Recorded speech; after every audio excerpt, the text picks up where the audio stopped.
Hello everyone, welcome to Z chem chemistry classes periodic properties का आज हमारा third lecture है और इस लेक्चर में हम करने वाले हैं बहुत ही अच्छा सा कंसेप्ट। सारे कंसेप्ट पढ़ेंगे, उनके जितनी भी हमारी ट्रिक्स वगैरह बनेंगी लॉजिकली उसको सोचने की कोशिश करेंगे।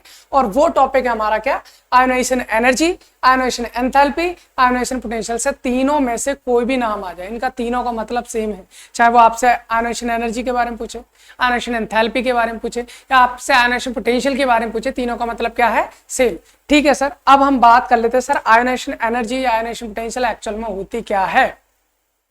सर बहुत सिंपल सी बात है, मान लो मेरे पास में कोई मेटल है और उस मेटल से मुझे क्या बनाना, मेटल का आयन बनाना है। तो मुझे क्या करना पड़ेगा, इलेक्ट्रॉन निकालना पड़ेगा। तो इलेक्ट्रॉन निकालने वाली प्रोसेस को हम क्या बोल देते हैं, आयोनाइजेशन। भाई आयोनाइजेशन प्रोसेस को बताओ पहले तो। आयोनाइजेशन प्रोसेस ही नहीं पता होगा तब तक हम आयोनाइजेशन एनर्जी कैसे पता करेंगे। फॉर एग्जाम्पल मेरे पास में सोडियम है और सर मेरे को Na+ बनाना है, तो Na+ में कैसे बना सकता हूँ। भाई प्लस कब आता है, जब वो कोई एक इलेक्ट्रॉन निकाल देता है, यहाँ से इसने एक इलेक्ट्रॉन यहाँ से रिमूव किया होगा तभी तो इस पर प्लस आएगा। This process is known as ionization. इसे हम आयोनाइजेशन कहते हैं। सर बात आती है आयोनाइजेशन तो ठीक है, बट आयोनाइजेशन एनर्जी क्या होती है ये तो बता दीजिए। चलिए ठीक है, अब हम आयोनाइजेशन एनर्जी की बात करते हैं। ये मैंने एक एटम बना रखा। एटम क्या होता है सर, एटम होता है कि हमारे पास में बीच में एक न्यूक्लियस होता है और उस न्यूक्लियस के चारों ओर क्या होती है, बहुत सारी सेल। भाई बीच में मैंने न्यूक्लियस बना रखा है, उसके चारों ओर कौन है, सेल है। और सेल में कौन पाई जाती है, सब सेल। सब सेल में ऑर्बिटल, ऑर्बिटल में पाए जाते हैं इलेक्ट्रॉन्स। तो कुल मिलाकर मैं इतना बोल सकता हूं सर, बीच में हमारे पास न्यूक्लियस होता है, उसके चारों ओर सेल होती है जिनमें हमारे कौन पाए जाते हैं, इलेक्ट्रॉन्स पाए जाते हैं। सर न्यूक्लियस में कौन होता है, प्रोटॉन और न्यूट्रॉन। प्रोटॉन पे पॉजिटिव चार्ज होता है, दैट्स व्हाई हमने इसको किस न्यूक्लियस को कैसे दिखा दिया, पॉजिटिवली चार्ज। और हर एक इलेक्ट्रॉन पे मैंने क्या दिखा रखा है, नेगेटिव चार्ज दिखा रखा है। और आपको पहले से एक चीज पता होगी सर, हमेशा से बचपन से हम पढ़ते चले आ रहे हैं, सीखते चले आ रहे हैं, हमेशा प्लस और माइनस में क्या होता है, अट्रैक्शन। भाई ये जो न्यूक्लियस पर पॉजिटिव है, इन इलेक्ट्रॉन्स पर जो नेगेटिव है वो नेगेटिव को अपनी ओर अट्रैक्ट करेगा। इसका मतलब इस न्यूक्लियस ने अपने एटम में सारे के सारे इलेक्ट्रॉन बांध रखे हैं, तो बांध रखे कुछ ना कुछ तो अट्रैक्शन फोर्स है। इसका मतलब ऐसे मान के चलिए, जैसे ये इलेक्ट्रॉन है हमारा, कौन सा वाला भाई, ये वाला इलेक्ट्रॉन है। अब ये इलेक्ट्रॉन पर नेगेटिव है, इस पर क्या है, पॉजिटिव। तो ये न्यूक्लियस इस इलेक्ट्रॉन को अपनी ओर क्या करेगा, खींचे रखेगा। भाई इसको नहीं, सभी को, मैं एक स्पेशल इलेक्ट्रॉन की बात कर रहा हूं। अब मुझे किसी भी एटम से इलेक्ट्रॉन निकालना है, तो पहला क्वेश्चन होता है सर मैं कहां से निकालूं।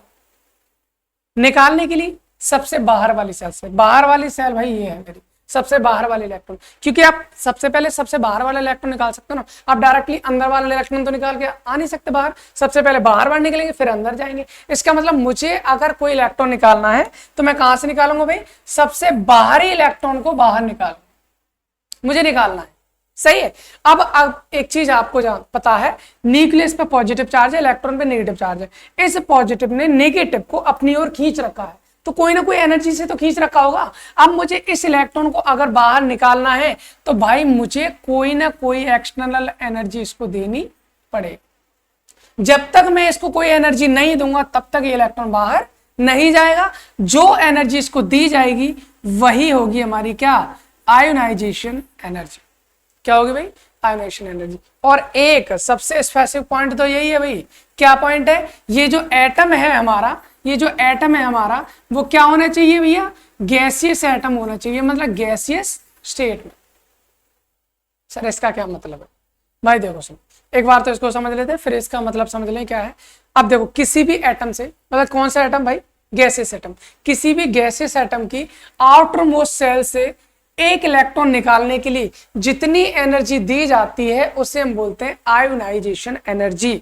सर फिर से बताओ, the minimum energy required to remove one electron from the outermost cell of the any gaseous atom is known as ionization energy।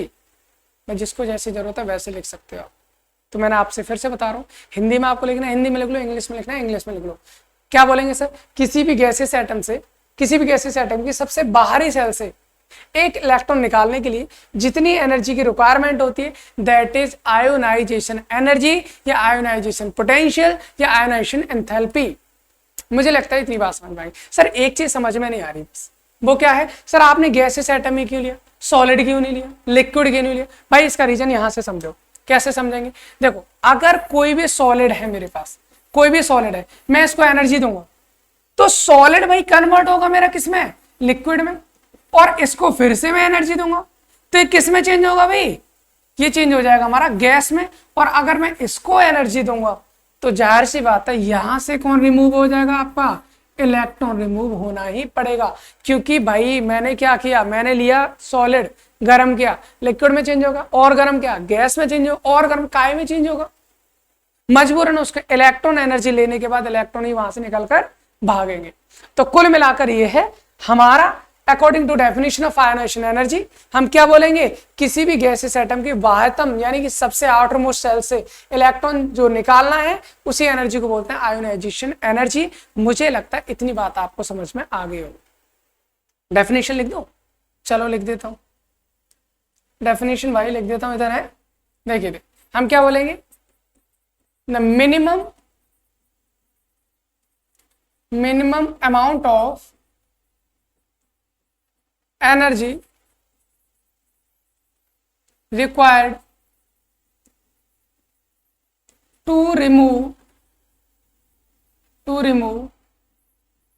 one electron from the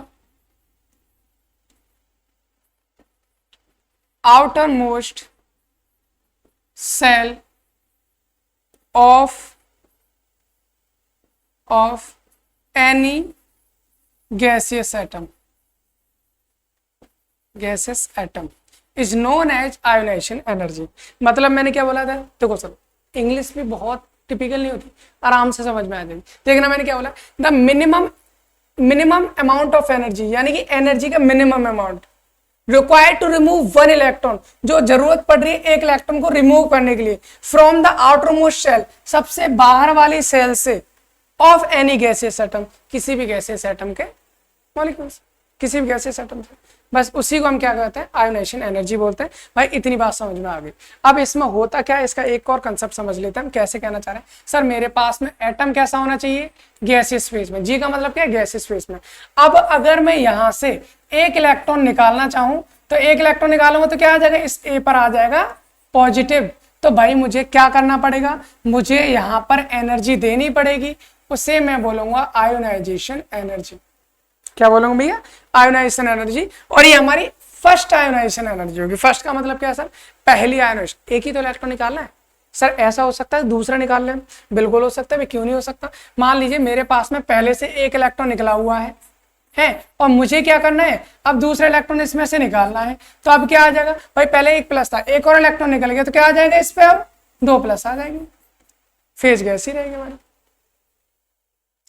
sir अगर मेरे को मान लीजिए दो इलेक्ट्रॉन पहले से निकले हुए हैं, अब मेरे को एक और इलेक्ट्रॉन निकालना है, और एक और इलेक्ट्रॉन निकालूंगा तो क्या बन जाएगा मेरा, इस बार तीन प्लस आ जाएंगे। भाई यही तो हो जाएगा। इसका मतलब क्या है, इसका मतलब ये हो गया सर, अगर पहले इलेक्ट्रॉन को निकालने के लिए जितनी एनर्जी चाहिए that is first ionization energy, दूसरे इलेक्ट्रॉन को निकालने के लिए जितनी एनर्जी चाहिए that is second ionization energy, तीसरे इलेक्ट्रॉन को निकालने के लिए जितनी एनर्जी चाहिए that is third ionization energy, चौथे को निकालना है तो फोर्थ, पांचवें को निकालना है तो फिर भाई वही चीज है, जितने इलेक्ट्रॉन्स निकालते जाओगे उसकी आयोनाइजेशन एनर्जी उतनी होती चली जाएगी। अब एक क्वेश्चन होता है, ये मैंने क्यों सिखाया, क्योंकि एक क्वेश्चन होता है और वो क्वेश्चन क्या होता है वो समझ लेते हैं, है ना, वो समझ लेते हैं हम क्वेश्चन क्या होता है। भाई क्वेश्चन ये होता है सर, हमारे पास तीन, जैसे आपने आयोनाइजेशन एनर्जी बताई, कौन कौन सी, एक तो फर्स्ट आयोनाइजेशन एनर्जी, एक बताई मैंने सेकंड आयोनाइजेशन एनर्जी, एक बताई हमने थर्ड आयोनाइजेशन एनर्जी। इन तीनों में से किसका अमाउंट ज्यादा हो, फर्स्ट वाली का, सेकंड वाली का, थर्ड वाली का, कौन सी अमाउंट मतलब एनर्जी हमें ज्यादा देनी पड़ेगी। एक चीज सोचो, यहां से सोचते, मैंने इस एटम से एक इलेक्ट्रॉन निकाला, मुझे एनर्जी देनी पड़ी, ठीक है। दूसरा इलेक्ट्रॉन जब निकालने गया तो मुझे क्या दिखा, मुझे यहां पर ऑलरेडी एक प्लस दिखा, और प्लस का मतलब न्यूक्लियस पर चार्ज बढ़ेगा, पॉजिटिव चार्ज बढ़ेगा। क्या वो पॉजिटिव चार्ज नेगेटिव चार्ज को छोड़ेगा, नहीं छोड़ेगा। इसका मतलब पॉजिटिव ने इलेक्ट्रॉन्स को टाइट से पकड़ लिया होगा, लेकिन हमें फिर भी इलेक्ट्रॉन निकालना है, और अगर फिर भी इलेक्ट्रॉन निकालना है तो हमें क्या करना पड़ेगा भाई, हमें पहले से कंपैरेटिवली ज्यादा एनर्जी देनी पड़ेगी, क्योंकि उसने उस पर प्लस आ गया, अट्रैक्शन फोर्स बढ़ गया वहां पर, तो ज्यादा एनर्जी देनी पड़ेगी, यानी कि पहले के कंपैरेटिवली ज्यादा। लेकिन तीसरे में पहुंचे। सर अब तो 2+ आ गए, अब तो और ज्यादा अट्रैक्शन फोर्स हो जाएगा, और ज्यादा अट्रैक्शन फोर्स होगा तो अगला इलेक्ट्रॉन निकालना है तो मुझे पहले की कंपेरेटिवली ज्यादा एनर्जी देनी पड़ेगी। इसका मतलब सर, इसका मतलब सीधा सीधा ये हो गया, जैसे जैसे आयोनाइजेशन एनर्जी की वैल्यू बढ़ेगी इनका मान कुछ इस तरह से होता चला। That is ionization energy. I think समझ में आई होगी बात। भाई पहला इलेक्ट्रॉन निकालने के लिए कम एनर्जी देनी पड़ेगी, दूसरा निकालोगे तो उस पर पॉजिटिव आ जाएगा ना, तो फिर आपको और ज्यादा देनी पड़ेगी, फिर और ज्यादा, जैसे जैसे आगे बढ़ोगे वैसे वैसे एनर्जी की वैल्यू हमारी बढ़ती चली जाती है। सर इतनी बात आपको समझ में आ गई होगी, इसमें कोई प्रॉब्लम भी नहीं होनी चाहिए। ठीक है सर, मुझे लगता है इतनी बात समझ में आ गई। आयोनाइजेशन एनर्जी क्या होती है? एक और चीज भाई, एक और चीज क्या होता है? साइन। ये बताओ जरा, क्या बताना? ये जो एटम है, इलेक्ट्रॉन निकालना है तो मुझे एनर्जी देनी पड़ रही है, निकल रही है? देनी पड़ रही है ना भाई, देनी पड़ रही है तो मुझे क्या करना? अगर एनर्जी दे रहे हैं तो उसकी एनर्जी बढ़ेगी, मतलब क्या है? इसका एनर्जी का जो साइन आएगा वो आएगा पॉजिटिव। सर आपने कहीं ना कहीं थर्मोडायनेमिक्स में पढ़ा होगा, energy given to the system, energy sign is positive. अगर आप किसी सिस्टम को एनर्जी दे रहे हो तो सिस्टम की एनर्जी क्या होगी? पॉजिटिव। और अगर सिस्टम से एनर्जी निकल रही है, energy given by the system, तो वहां पर एनर्जी का साइन कैसा आता है? नेगेटिव। सर यहां से हम ये बोल रहे हैं कि यहां पर जो आयोनाइजेशन एनर्जी है वो हम क्या कर रहे हैं? एटम को दे रहे हैं, तो वहां पर साइन हमेशा क्या रहेगा? पॉजिटिव। तो आयोनाइजेशन एनर्जी जो होती है ऑलवेज पॉजिटिव। सर मैं डायरेक्ट यही लिख देता हूं, ऑलवेज क्या रहेगा हमारा? Positive sign. जो आयोनाइजेशन एनर्जी का साइन है वो हमेशा कैसा रहेगा भाई? पॉजिटिव ही रहेगा। इतनी बात आपको समझ में आ जानी चाहिए। बहुत सिंपल सा कंसेप्ट है सर, इसमें कुछ नहीं है। अभी तक हमने जो पढ़ा है वो फिर से समझ लो। हमने ये कहा है भाई आयोनाइजेशन एनर्जी क्या है? हमारे पास कोई भी गैसियस एटम है, वहां की सबसे बाहर वाली सेल से इलेक्ट्रॉन निकालना है तो मुझे कुछ ना कुछ एनर्जी देनी पड़ेगी। जो एनर्जी दे रहा हूं वो मेरी आयोनाइजेशन एनर्जी है। पहला इलेक्ट्रॉन निकालना है, फर्स्ट आयोनाइजेशन एनर्जी, दूसरा निकालना है, सेकंड आयोनाइजेशन एनर्जी, तीसरा निकालना है, थर्ड आयोनाइजेशन एनर्जी। इनमें अगर मैं बात करूं तो फर्स्ट सबसे कम होती है, जैसे जैसे आगे बढ़ते चले जाएंगे, इलेक्ट्रॉन्स निकालते चले जाएंगे, एनर्जी आपको ज्यादा देनी पड़ती रहेगी। अगर आप एनर्जी सिस्टम को दे रहे हो, उसकी एनर्जी बढ़ रही है, इसलिए साइन उसका क्या रहेगा? हमेशा पॉजिटिव रहेगा। सर इतनी बात समझ में आ गई। अब क्वेश्चन आता है हमारे पास, सर ऐसे कौन कौन से फैक्टर्स हैं जो आयोनाइजेशन एनर्जी को अफेक्ट करते हैं? सर कौन कौन से फैक्टर हैं? देखिए, factors affecting the ionization energy. Sir मैं किसी चीज को बढ़ाऊं, किसी चीज को कम करूं, तो इससे आयोनाइजेशन एनर्जी पे क्या फर्क पड़ेगा? आयोनाइजेशन एनर्जी बढ़ेगी या घटेगी? वही चीज बता दीजिए। तो हमारे पास बहुत सारे फैक्टर्स हैं, वो पढ़ते हैं। Factor affecting the ionization energy, यानी आयोनाइजेशन एनर्जी को प्रभावित करने वाले कारक। सर पहला है इफेक्टिव न्यूक्लियर चार्ज। ये क्या होता है सर? इसके बारे में मैं आपको एटॉमिक रेडियस, यानी जो हमारा फर्स्ट लेक्चर था उसमें आपको बता चुका हूं।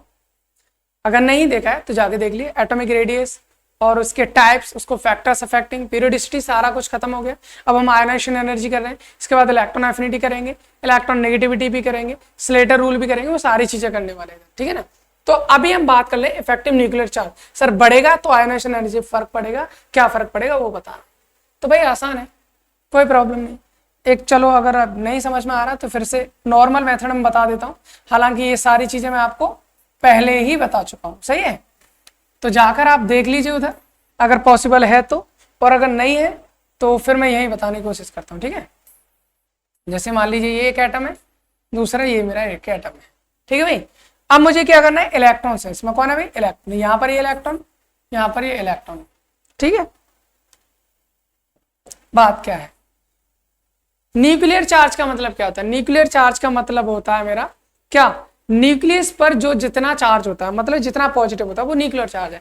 इफेक्टिव न्यूक्लियर चार्ज क्या होता है? बीच में हमारा शील्डिंग इफेक्ट लगता है, उसको घटाकर, भाई आपको चलो बिना समझाए काम नहीं चलेगा।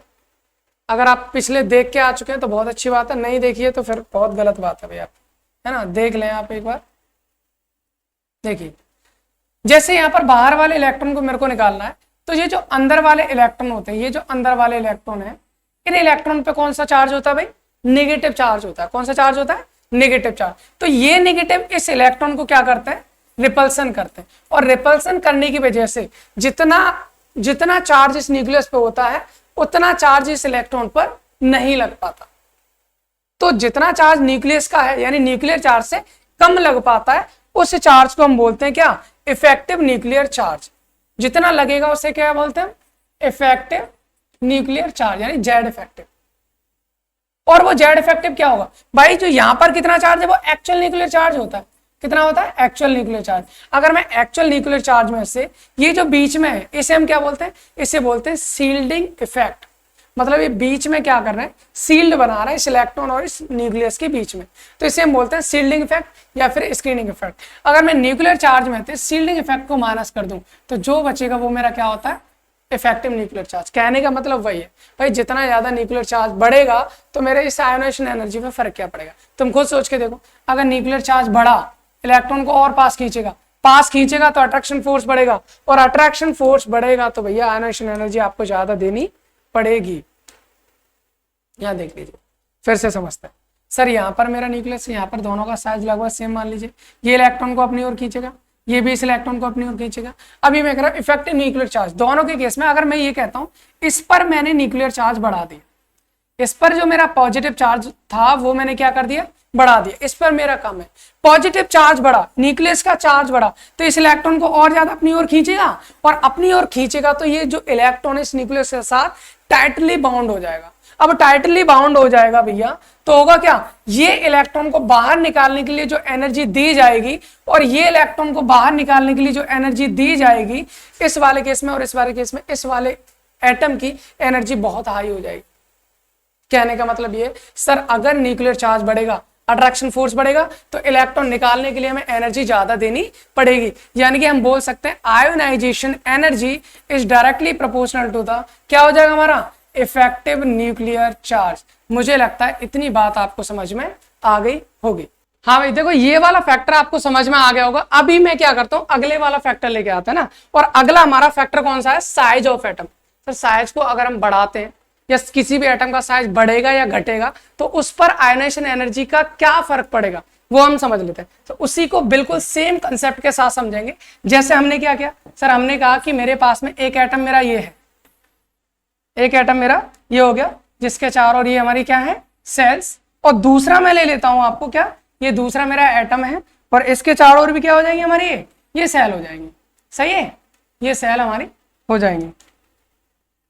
अब मैं ये कह रहा हूं यहां पर मेरा एक इलेक्ट्रॉन होगा, एक इलेक्ट्रॉन मैंने यहां लग रखा है और दूसरा इलेक्ट्रॉन मेरा यहां पर है। अब मैं आपसे ये पूछता हूं इन दोनों में से आयोनाइजेशन एनर्जी किसकी ज्यादा होगी। भाई आयोनाइजेशन एनर्जी क्या है, आयोनाइजेशन एनर्जी का फंडा मैंने पहले ही जान चुका है, क्या है, इलेक्ट्रॉन को मुझे बाहर करना है तो मुझे एनर्जी देनी पड़ेगी, इस इलेक्ट्रॉन को मुझे बाहर करना है तो मुझे एनर्जी देनी पड़ेगी, जितनी एनर्जी देनी पड़ेगी वही मेरी क्या होती है, आयोनाइजेशन एनर्जी होती है। अब आपको करना क्या, भाई आयोनाइजेशन एनर्जी देखनी है, आप अट्रैक्शन फोर्स देख लीजिए। यहां पर देखिए, इस इलेक्ट्रॉन को ये न्यूक्लियस अपनी ओर खींचेगा, इस इलेक्ट्रॉन को ये न्यूक्लियस अपनी ओर खींचेगा। कौन सा इलेक्ट्रॉन न्यूक्लियस के पास है, सर जिसका साइज छोटा उसमें इलेक्ट्रॉन न्यूक्लियस के ज्यादा पास है, जिसका साइज बड़ा उसमें इलेक्ट्रॉन न्यूक्लियस से दूर है। अगर दूर है तो इसमें अट्रैक्शन फोर्स कम होगी, पास है तो इसमें अट्रैक्शन फोर्स ज्यादा होगा। अगर अट्रैक्शन फोर्स ज्यादा है तो इलेक्ट्रॉन निकालने के लिए जो आयोनाइजेशन एनर्जी दी जाएगी वो इसके कंपैरेटिवली क्या होगी,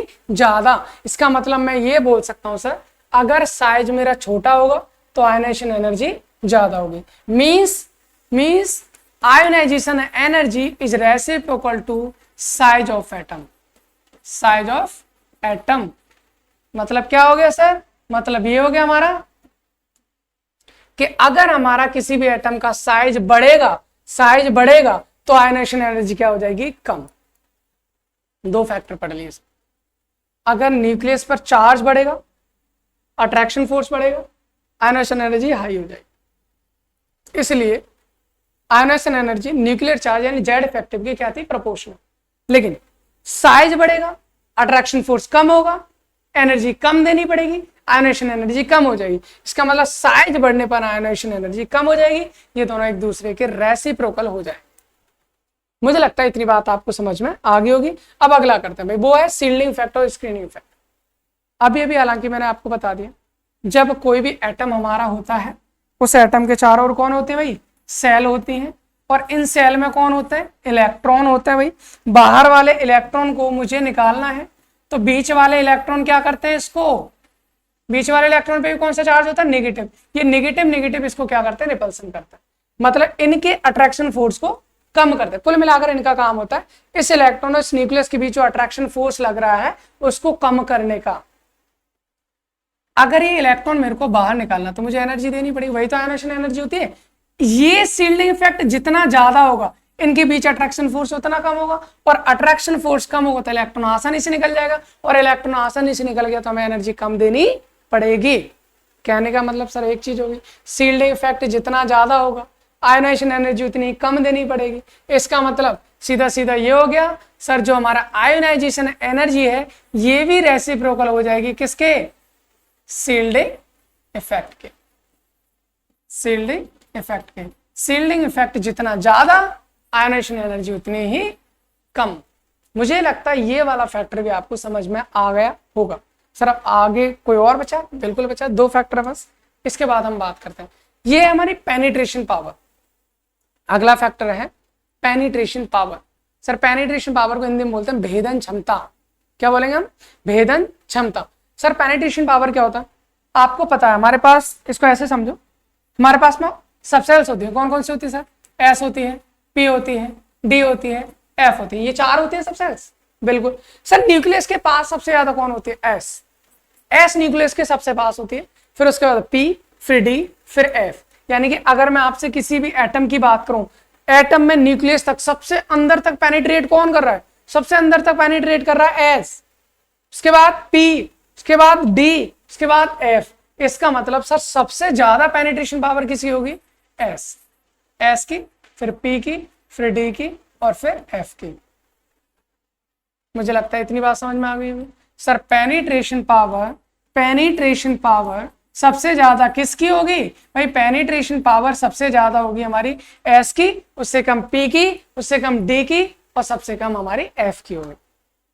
सर बात ही आती है, अगर मुझे इलेक्ट्रॉन निकालना है, एक तो एस में से निकालना है, दूसरा मुझे इलेक्ट्रॉन पी में से निकालना है, तो सर एस और पी में से अगर मैं इलेक्ट्रॉन निकालूंगा तो मुझे ज्यादा एनर्जी किस में देनी पड़ेगी, खुद सोचो।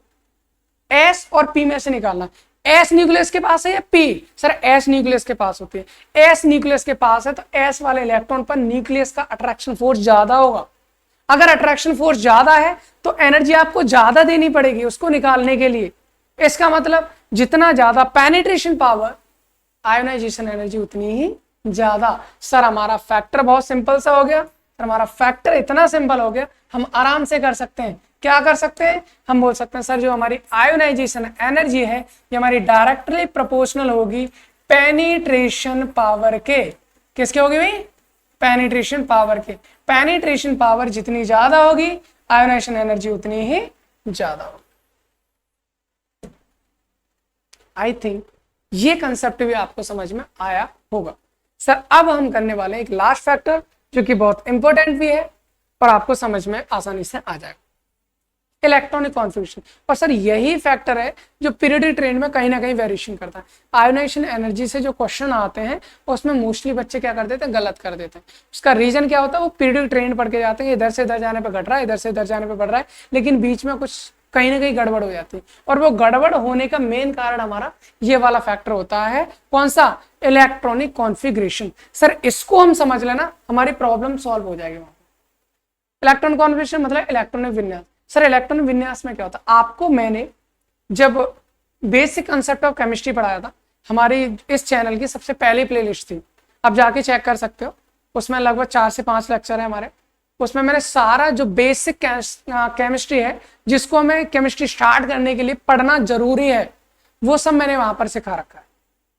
सम बेसिक कंसेप्ट ऑफ केमिस्ट्री में हमने एक चीज जानी थी कि सर हमारे पास 3 टाइप के ऑर्बिटल है, 3 ऑर्बिटल है हमारे पास। कौन कौन सी, एक ये है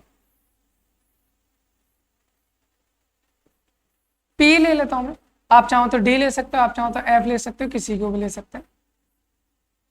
पी और पी सब सेल में हमारे पास 3 ऑर्बिटल होती है। 3 केस बन सकते हैं सर, एक तो P6 हो, एक हमारा क्या हो सकता है P3 हो सकता है, या फिर हमारा बचे हुए सारे इधर कर लो, P1 ले लो, P2 ले लो, P4 ले लो या P5 ले लो, यही तो बचे हैं, इनमें से कुछ भी ले सकते हो।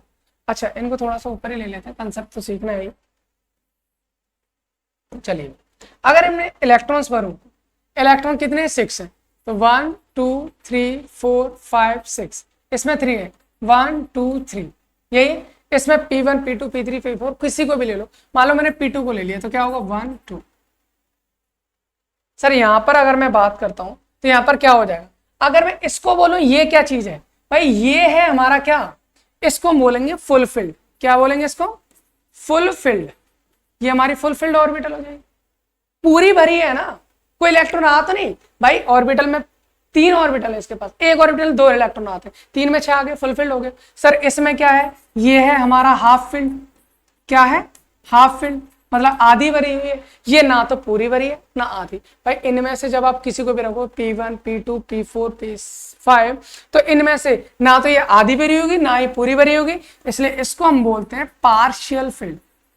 पार्शियल फिल्ड, पार्शियल फिल्ड का मतलब क्या है, आंशिक रूप से भरी हुई है, ना तो फुल फिल्ड है और ना ही हाफ फिल्ड है। सर इसका रीजन मैंने आपको पहले ही बता दिया उन लेक्चर्स में, जाकर एक बार देख सकते हैं। और क्या बताया भाई, हम यहाँ पर ये बोलना चाह रहे हैं कि अगर मैं ये पूछूं कि इन तीनों में से सबसे ज्यादा स्टेबल कौन सी है, सर सबसे ज्यादा स्टेबल होती है फुल फिल्ड, उसके बाद हाफ फिल्ड और सबसे कम पार्शियल फिल्ड। सर 3 टाइप के ऑर्बिटल देखते हैं, full field, half filled, partial field. सबसे ज्यादा स्टेबल कौन सी होगी, फुल फिल्ड, उसके बाद हाफ फिल्ड, उसके बाद पार्शियल फिल्ड।